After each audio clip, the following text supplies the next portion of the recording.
This is a Ferrari 458 Spider. It's got a 4.5 litre V8 with 562 brake horsepower, a top speed of 198 miles an hour, and it'll do 0 to 62 miles an hour in 3.4 seconds.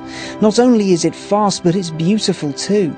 Its beauty comes from its shape, which is partially dictated by its mid-engine layout, something of a Ferrari staple, but it wasn't supposed to be like this.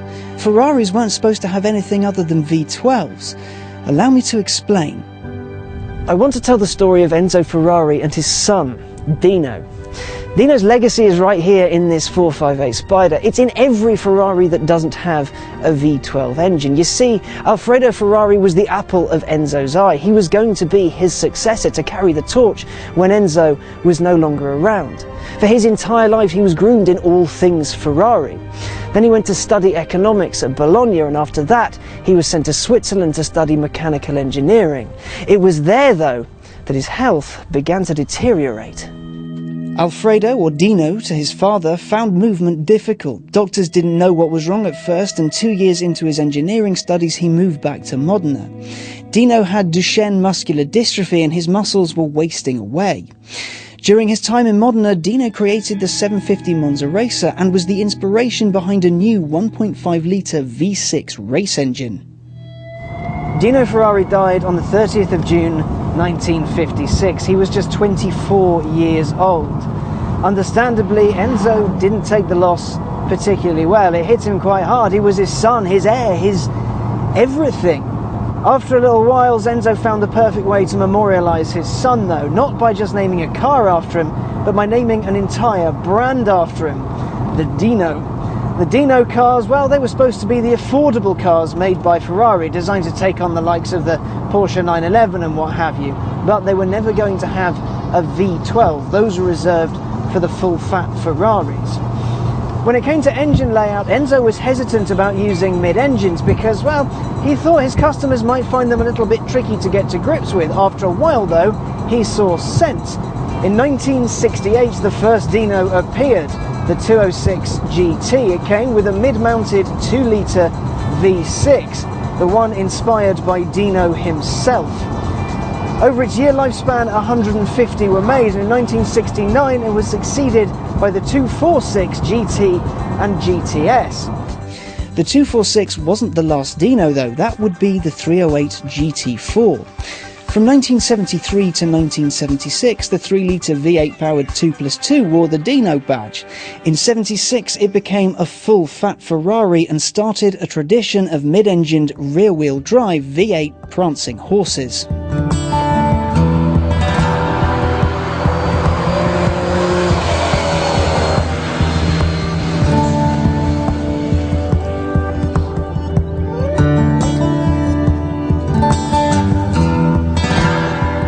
Following that was the 208 GT4. Now that had a 2-litre V8, and the reason for its teeny tiny engine was because the Italian government gave tax breaks on engines of 2 litres or less. Joining and then succeeding those cars was the 308 and 208 GTS and GTB. Both had V8s firmly in the middle. The dinky 208 even got turbo power to give its tiny engine big numbers. As the 80s took hold, Ferrari experimented with turbocharging even more and brought out the 288 GTO, the first supercar made by Ferrari. It was designed for Group B racing, but the series was cancelled before Ferrari could get a slice of it. Its successor, the F40, built on the whole twin-turbo supercar idea somewhat too.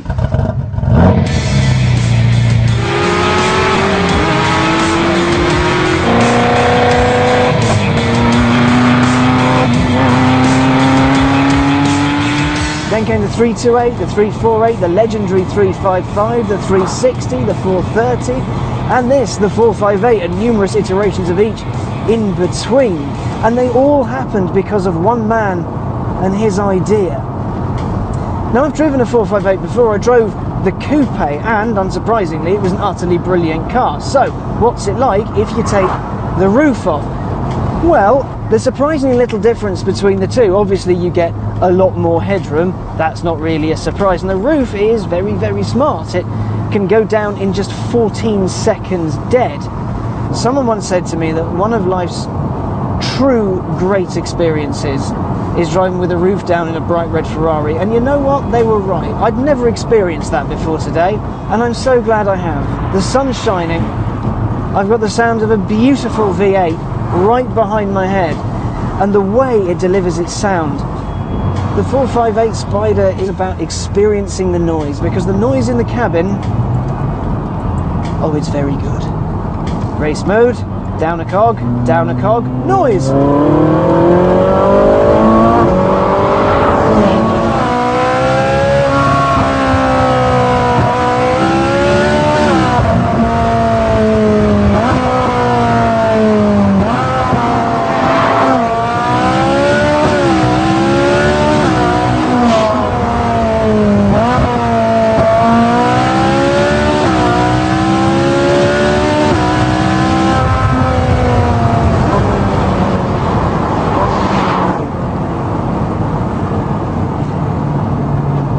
It rarely comes better than that.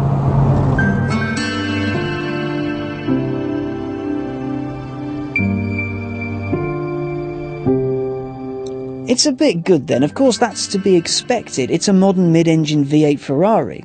No need to mince words on that, really. Ferrari wouldn't let a duffer breach Maranello's gate at all. However, looking at Ferrari right now, I wonder what's next for the company in general.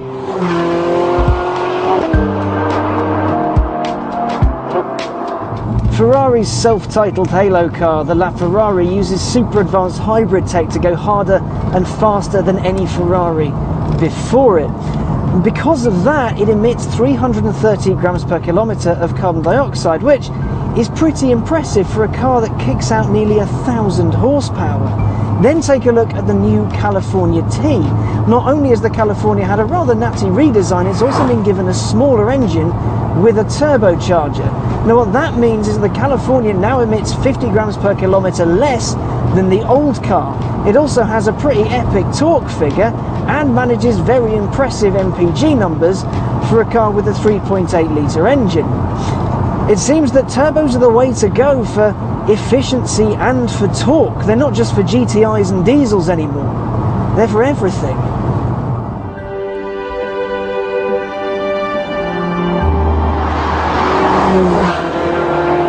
There are some very serious rumours floating about that the next 458 will have turbo power and as a result a smaller engine.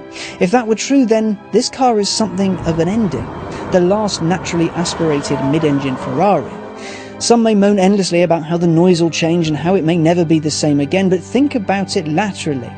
When a company like Ferrari sets its mind on something, the end product isn't going to be half-arsed. It's going to be the best it can possibly be. It'll sound right, it'll go right, and it'll feel right. Every inch, the prancing horse it should be. If you look at Ferrari's past, you'll see that it only uses its best cars as a testbed for things to come.